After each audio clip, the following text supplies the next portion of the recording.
Over the past few weeks, the internet trash fire known as debating the alt-right has been extraordinarily popular. Channels like Baked Alaska and Worski Live are hosting very lively, very popular debates with prominent members of the alt-right, like Richard Spencer, against a variety of other people. Now, the people that choose to debate in opposition of the alt-right, in my experience, because I know several of them personally, it's mostly in the nature of good fun or entertainment. But there has been an even more predictable trend for anybody who decides to stand against the alt-right, whether in a ideological standpoint or just for entertainment purposes on Worski Live or on Baked Alaska's channel, and that is they become targeted for all sorts of ridiculous stuff. Now, mass downvoting videos, who cares? Leaving comments, who cares? Calling someone a cuck, who cares? That's not the kind of stuff I'm talking about. What I'm talking about is they all get doxxed. Some of them have pictures of their bodies sent to their parents. People are stalking their families on Facebook and other areas, sending them heinous stuff. And this has happened to at least 5 of the people that I know who have debated the alt-right.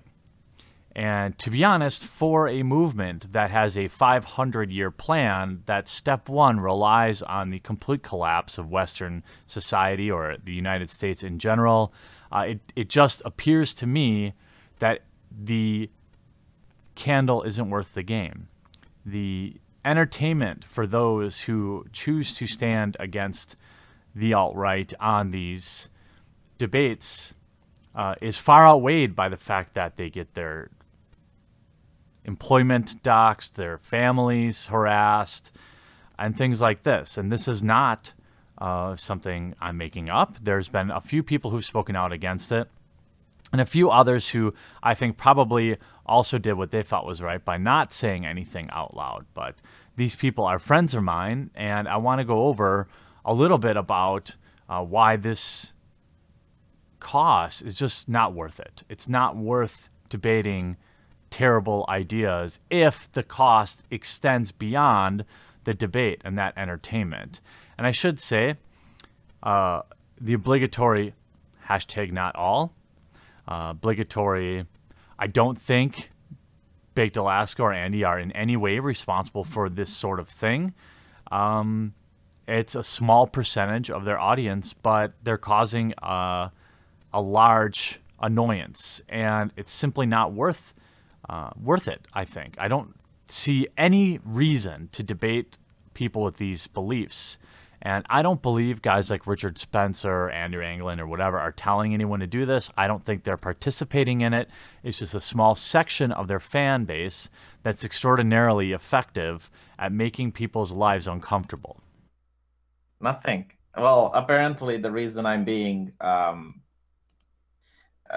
flagged is because they want to get me unhinged for the debate, according to someone who posted there.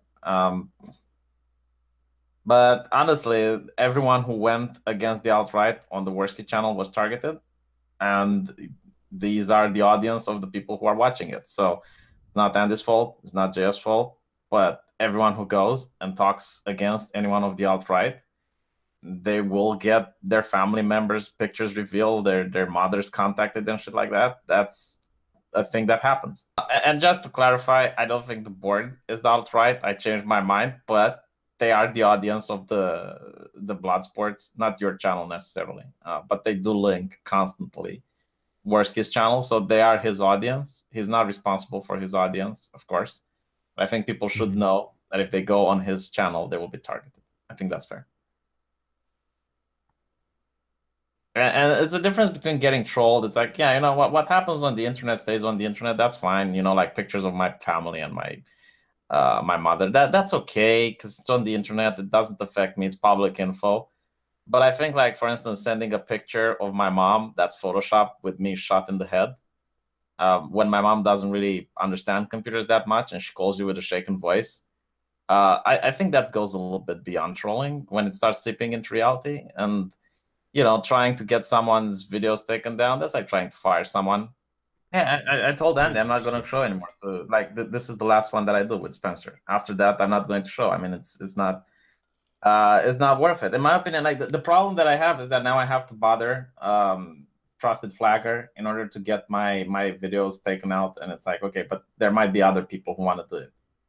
That happens to be every single one of them who does it, who would flag my videos, are also watching Bloodsport. So not all the audience are doing this, but all of the people that are doing this are the audience. So to be clear, that is a an internet friend of mine, V, who has often debated the alt-right, and he had his channel flagged. He had 2 videos on his channel flagged for hate speech as a direct attempt to rattle him before the debate with Richard Spencer. And I saw the screenshots of the forum where they were doing it. I mean, this is not in dispute. This is a thing that happened.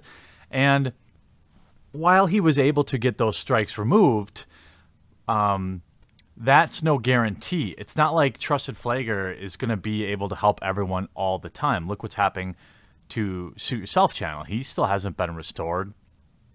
Now, I don't think that it's not the same thing, but at the same time, false flags are always a gamble. And this is something that is happening. People's work history is getting exposed on these forums and things like that. And I feel I have a unique kind of responsibility to talk about it because I've already been doxxed. Everyone already knows who I am. Everybody, they're not going to be able to touch my place of employment because it doesn't matter to them. And it feels like somebody has to stick up for these guys who have too much pride to really speak out about it. And I think it's a fine line to walk with this trolling culture where, I mean, look, if you don't pay any attention to it, then it goes away. The internet has an extraordinarily short attention span. But when people are sending corpse photos of themselves to family members and calling the police on friends of mine for hate speech in countries where that is a big deal, this is way beyond the pale. This is way beyond the rules of engagement online. And I think it's also worth noting that both hosts of these shows, I didn't talk to Baked, I don't really know him, but as you would expect, they do not agree with this sort of thing.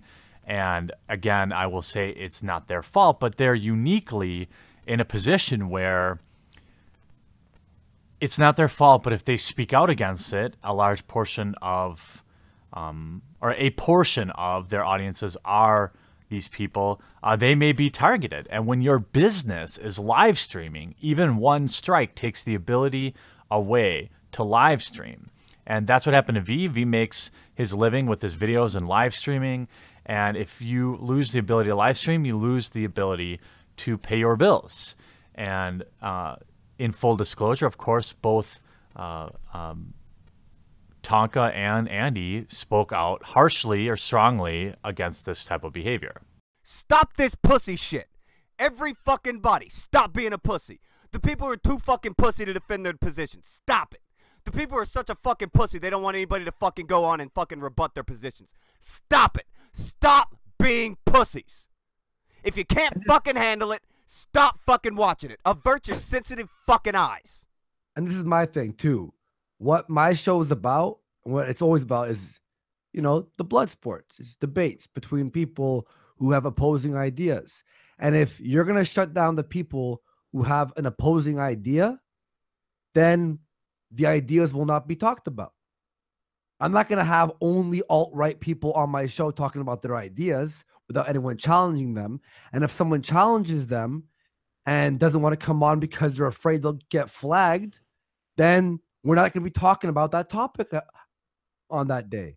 I do have one small critique for Andy, is that he did go out of his way to say on this show when they were talking to V that he was going to take a stand against it on his show that night.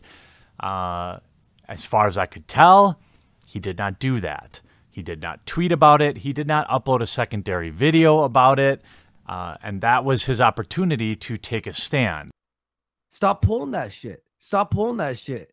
It's pathetic. I'm going to be doing the same announcement on my show today. You don't get So this is not a super hard line, but I feel like the cash coming in during these alt-right debates is hard to turn down, and it's hard to risk your audience. But at the same time, if Andy really believed what he said and he promised that he would say something on his show, why didn't he? I think maybe the fear is real that if he does say something like this, they're going to flag his stuff down. I don't envy the position he's in at all, which is why the only conclusion that can be made is that you should not even debate them. It's not worth it. It's not worth getting your channel falsely flagged down. It's not worth having your family harassed. It's not worth having your docs spread around. It's not worth having like any of this nuisance happen to you. Yeah, my point is Jesus if these guys are going to be pulling this shit, why would, first of all, anyone want to come on and do debates on my show? And if people aren't coming on for debates, then we ain't going to be talking about the subject matter that they want us to talk about. They don't want us to have these proper debates. You know what I mean? This is the same shit Kraut pulled and Jeff, and I was pissed off for that, of them for that. So, look, I'm not going to scold them. I'm not your mommy and I'm not your daddy. However, the show will make a drastic change if you're going to keep doing that. I'll do more basic, non-controversial stuff if that's what you guys want to see. So here, Andy entirely correctly assesses the situation.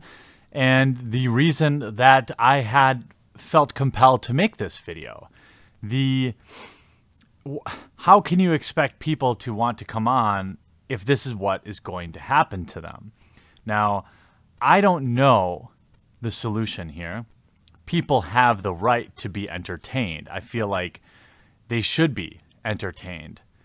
I am not stupid enough to expect Andy coming out and saying, please stop this, to do anything positive. It'll just be negative for him. And the more I think about it as I shoot this video, the more I think he probably shouldn't even say anything, because he'll just become the next target. Like, I'm sure this video will likely be mass downvoted and that's the best case scenario.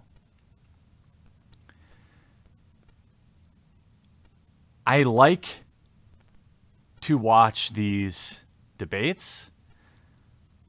I like, especially when my friends go on and do very well. I thought Arch and V did extraordinarily well. But, you know, both of them get doxxed, or they get channel strikes, or they're talking about reporting Arch to Games Workshop. Why? Why would Arch ever want to do this ever again? The only people who should engage the alt-right are masochists, or, I mean, they have nothing left to lose, because the YouTube copyright strike system is very easily manipulated. It's a tool that some supporters of the alt-right use. They're like SJWs. They can no longer deny certain members of their community are right-wing SJWs. It's pathetic. It's an unwritten, unspoken rule amongst content creators that a few people have gone out there and been in support of flagging videos. But I don't support this behavior. I would never want anyone to do this in my defense, even if a video had violated the terms of service. Because the terms of service are YouTube on YouTube are nebulous. They're always changing. They're impossible to understand what's going on. We saw basically a purge this last weekend of all Second Pro 2A channels out there. Who even knows what's going on out there? We know the system is bad and that we are all very vulnerable. My only advice is that if you really strongly reconsider debating people whose fans act this way. And you've got to protect yourself, especially people who have their livelihoods supported via YouTube or their Patreons. I saw people in that same stream talking about going after friends of mine's Patreons. This is not a meme. This is not for keks. This is fucking stupid. And I wouldn't want anybody I know to volunteer for this. Thanks for watching, and I hope you enjoyed this video. If you want to be notified the next time I upload a video, make sure you subscribe and take a moment to turn on notifications. If you want to support the cause of this channel, it survives because of the amazing generosity of those that choose to back me on Maker Support. The link is in the description, and hopefully you'll consider backing today.